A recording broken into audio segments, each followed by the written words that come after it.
Bayangkan wajah-wajah yang kemudian tadi bisa tertawa, wajah-wajah yang tadinya ceria, kini hanya terbungkus kain kafan, tidak ada gunanya. Di saat harta, tahta, dan kuasa tak mampu lagi bicara, sahabat-sahabat tercinta datang di sekitar kita dan membisikkan kepada kita, Allahumma firlahu, Allahumma firlaha, warhamha, wa'afini wa'fu anha. Kala itu semua lagi tidak ada yang berguna. Kala itu hanya kain-kain yang melintas di tubuh kita yang kaku, bahkan tidak lagi bisa berbuat apa-apa kecuali bersiap-siap untuk mengakhiri fase kedua menuju perjalanan peta ketiga kita yang disebut dengan alam kubur kita. Suka atau tidak suka, cepat atau lambat, kita akan menjadi seperti ini, seonggok mayat yang tidak ada gunanya. Wajah kita perlahan pasti akan hancur direlung oleh tanah. Tubuh kita akan hancur dan nama kita akan dikenang abadi oleh rumah kita, keluarga kita, sahabat kita. Bisa jadi pagi ini adalah pagi taklim terakhir kita. Dan masa ini kemudian tidak lama karena rumah pulang kita pun tidaklah luas ternyata. Rumah pulang kita hanyalah sekitar tanah 2 meter dikali 1,5 meter saja.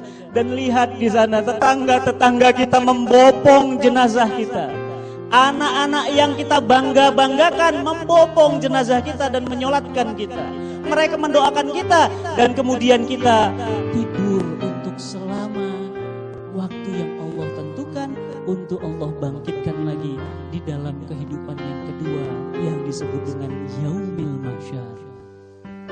Mungkin hari ini kita tidak pernah menyangka, jangan bicara itu dulu, masih ada hari esok. Kalau ada hari esok, bagaimana kalau siang ini ternyata Allah panggil kita? Bekal terbaik apa yang sudah kita torehkan di hadapan Allah Subhanahu wa Ta'ala? Apa yang kita bisa banggakan? Amal soleh sedikit, ketaatan masih juga pelit. Apa yang kita bisa banggakan? Lihat jenazah kita kemudian hanya menempati sebuah ruang kosong, yang ruang ini tidak lagi mampu berkata apa, harta, kuasa tak mampu bicara. Ibu-ibu yang dirahmati Allah, para sholihat yang dirahmati Allah, saya sekali lagi mengingatkan, jangan pernah lupa karena Rasul kita yang tercinta selalu berpesan kepada kita, banyak-banyaklah mengingat pengakhir dari kenikmatan, pemutus kenikmatan. Dan sepintar-pintar manusia yang paling cerdas adalah mereka yang ingat kepada kematian.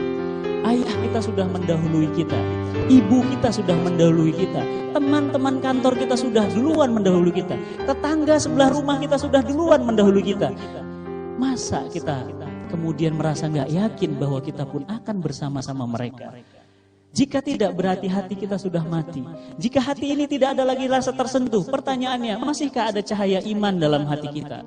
Masihkah ada cahaya keyakinan bahwa Allah Subhanahu wa Ta'ala pasti mengakhiri hidup kita? Dan oleh karena itu, inilah kesimpulan dari peta perjalanan hidup manusia. Peta perjalanan hidup manusia inilah yang kemudian menjadi garis-garis yang harus kita lewati. Yang pertama adalah alam rahim. Alhamdulillah kita sudah melewati dengan baik. Dan kita sekarang masuk kepada peta perjalanan yang kedua. Kita sekarang berada di sini. Menikmati dunia dengan sementara. kemudian selesai, maka kemudian kita masuk kepada alam yang berikutnya, disebut dengan alam kubur. Dan tidaklah lama, karena kemudian trompet sangkakala yang kedua akan membangkitkan kita, dan kemudian ruh dan jasad kita akan disatukan lagi sama seperti sekarang, seperti ini.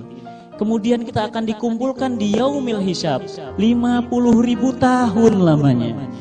Ini pun belum selesai, maka kita akan melewati jembatan yang disebut oleh Rasul kita, yang disebut dengan titian as-sirat. Jembatannya itu seperti rambut yang dibelah 7. Ambil rambut kita, belah 7. 1, 2, 3, 4, 5, 6, 7. 7 potongan, lewati jembatan itu, dan di ujung sana ada Muhammad sallallahu alaihi wasallam. Dan Muhammad di ujung sana hanya menengadahkan tangan dan berkata, "Salim, salim, salim." Wahai umatku, selamatlah, selamatlah, selamatlah. Kenapa? Karena di antara umat-umat Muhammad ada yang melewati jembatan itu seperti petir yang cepat, dan ada di antara mereka yang terbang seperti burung. Bahkan di antara mereka banyak yang merangkak. Bahkan Rasul kita katakan, banyak di antara umatku yang terjatuh di dalamnya. Bahkan aku tidak bisa berkata apa-apa lagi kecuali salim ya ummati, salim, salim, salim. Selamatlah umatku, selamatlah umatku, selamatlah umatku. Pertanyaan saya kepada kita semua, sudah berapa yakin kita melewati jembatan as-sirat itu? Sudah berapa yakin kita bisa melewati seperti petir atau seperti burung terbang, atau jangan-jangan bahkan justru kita adalah orang yang termasuk terjatuh di dalamnya karena kita merasa banyak amal, kita merasa hebat dengan amal-amal kita, tapi ternyata tidak diterima oleh Allah Subhanahu wa taala. Tidak ada yang tahu di antara kita apakah amal kita diterima ataukah ditolak oleh Allah. Tidak ada yang tahu. Kita sudah sholat, kita sudah zakat, kita sudah sedekah, kita sudah wakaf, kita sudah membangun banyak-banyak tempat-tempat agar orang mengingat Allah. Pertanyaannya adalah, tahukah kita bahwa amal-amal kita itu diterima atau ditolak Allah? Sama sekali kita tidak tahu. Maka saya ingin mengingatkan kita semua, jika kita taat kepada Allah di dunia ini, maka Allah akan anugerahkan surga yang tinggi. Jika kemudian kita main-main di dunia ini, maka kemudian kita akan dijerumuskan kepada nerakanya Allah.